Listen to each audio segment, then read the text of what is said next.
Good morning, I'm Brenda Berleth. I'm from oh, you promised you would be here. Thank you so much. I am from Greystone House, which is a Montessori school here in the Houston area. There are 4 of us schools. We work with children from birth to 6. So I've been doing it for a long, long time. And some time ago, to give you a little bit of background of where I'm coming from, is that over the years we do Montessori, and Montessori is very academic. It's very math and language oriented. But we found that at 3 o'clock when our directresses go home, all of our children are still here. And we now have people who are not as experienced, they're not trained, and they don't know what to do with the kids. So during that time, over those years, I developed what we called our enrichment curriculum.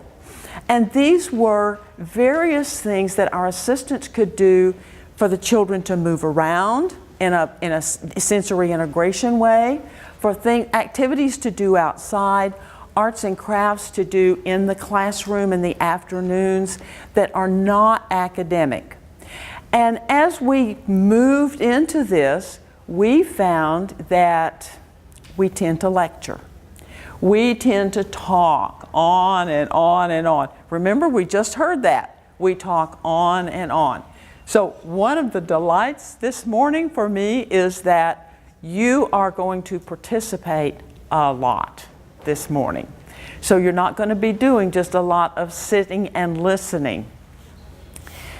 That being said, you are in the session on how we teach our kids to think.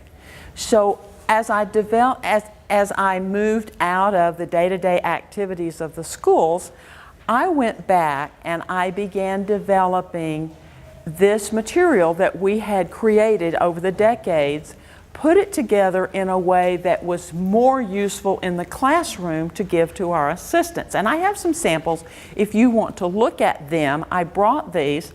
But what we did in the books is I went through, and almost every page has a Post-it note on it.